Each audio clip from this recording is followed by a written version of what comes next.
que são chamadas de revoluções burguesas? Porque é o momento que a burguesia sobe ao poder. Os burgueses são os donos dos meios de produção, né? Hoje chamamos de empresários, grandes empresários principalmente, quando nos referimos, né? As grandes empresas, grandes corporações, e eles nunca tiveram poder antes desse momento na história, né? Burguês, na Idade Média Baixa, era aqueles coitados que ficavam ali com as suas barracas ao redor ali das muralhas, né, da cidade, decidindo viver pelo comércio. Depois, na Idade Moderna, vocês controlam a fortuna, controlam o que eles ganham, controlam tudo, né? E, de repente, essa burguesia, ela vê nas ideias iluministas algumas coisas interessantes, né? Os burgueses começam a olhar para os iluministas e falam assim, puxa vida, interessante.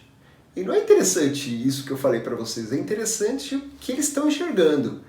Isso tudo pode ser muito interessante colocar na cabeça de todo mundo para que a gente tenha um mundo em que a gente tenha realmente o poder que a gente quer ter, né? O que eu estou querendo dizer, né? Alguns valores que os iluministas vão pregar vão ser como uma luva para essa burguesia, né? Que vão, então, levar o iluminismo ali a ferro e fogo. E que tudo isso vai gerar revoluções, revoltas, né? Então, alguns ideais iluministas, né, chamam a atenção. Primeiro é a igualdade. Igualdade, vários iluministas falam sobre igualdade, e aqui que chama mais atenção é a igualdade jurídica. Igualdade jurídica quer dizer todos devem ser iguais perante a lei. Isso é interessante, né? Porque imagine, num absolutismo, o rei pode mais do que um burguês. Então o rei ele comete excesso. O burguês entra na justiça. Tá, mas a justiça está ali, faz parte do rei. O rei é a justiça. O que eu vou fazer? Não, tem que ter leis para todos. Né? Eu tenho que ter a isonomia, todos iguais perante a lei. Somente assim que um comerciante ele vai conseguir alcançar seus objetivos ali do comércio sem nenhum tipo de injustiça. Outra coisa interessante, né, no iluminismo que vai chamar a atenção dessa burguesia, tolerância religiosa, tolerância filosófica, mas principalmente a tolerância religiosa.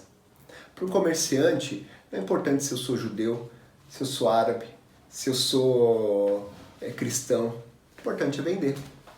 Interessante no Brasil, né, que chegam aqui árabes e judeus que brigam em certos lugares do mundo e são guerras e violência, assim, que a gente vê no noticiário que fica abismado. Chega aqui e fala, pô, eles falam, né, muitos falam, pô, que é uma maravilha, né, porque aqui ninguém briga, aqui árabe e judeu não brigam. Por quê? Porque aqui a gente só tem uma preocupação, vender. Estamos preocupados com o comércio, não estamos preocupados com a religião do outro. E esse é um valor muito importante, a tolerância religiosa. Enquanto estão sendo promovidas guerras religiosas, o comércio ali, a economia não triunfa. Outra coisa importante, liberdade. Né? A liberdade, o que muitos iluministas vão pregar, esse valor tão importante, né? Humano, básico, né? A liberdade. E liberdade aqui se remete à escravidão, né? Vai crescer a oposição à escravidão nas Américas, onde é mais praticado nesse momento.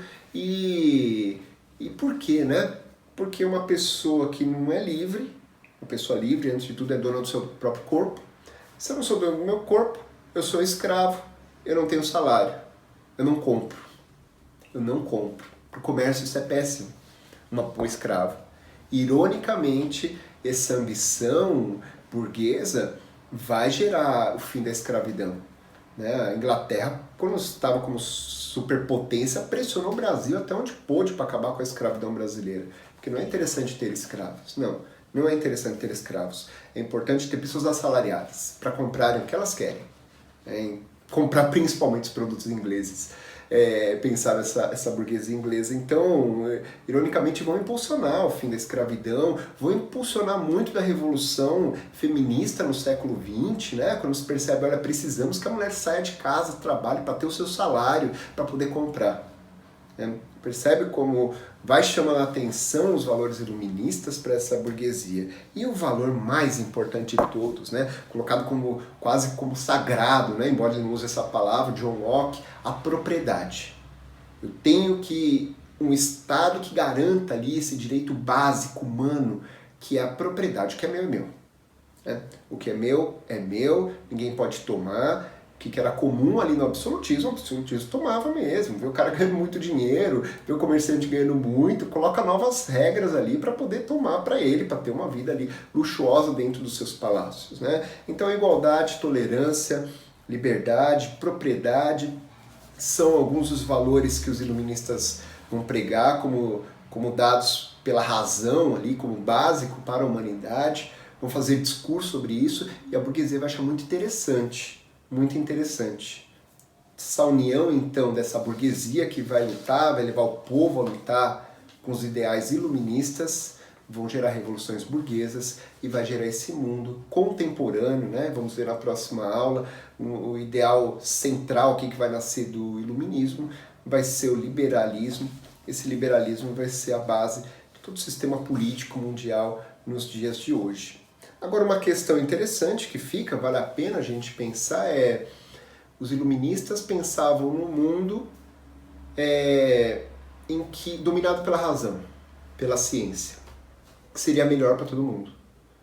Seria muito interessante uma máquina do tempo trazer esses iluministas para hoje.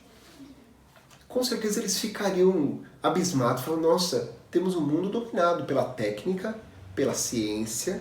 Percebam, né? Estudamos de acordo com ciência, nossas profissões são voltadas ali para a ciência, né? Eu mesmo sou professor, né? Professor estuda, né? Educação, pedagogia, e o Rousseau dos pais essa pedagogia, né? Um dos primeiros que vai falar de colocar a ciência na educação, né? A educação deve ser científica, né? Temos um mundo dominado pela ciência, mas ao mesmo tempo temos 1 bilhão de pessoas passando fome hoje, né? O que deu errado? O que deu errado seria o que qualquer iluminista, se tivesse uma máquina do tempo viesse hoje, perguntaria o que deu errado. Acreditávamos que o mundo dominado pela técnica, pela ciência, seria um mundo em que não teria problemas para as pessoas. Mas quando vemos, e eu estou pegando só um dado, poderíamos pegar vários outros, 1 bilhão de pessoas passando fome, num mundo em que tem alimento suficiente, tem técnica suficiente para que ninguém mais passe fome, o que está de errado aí, né?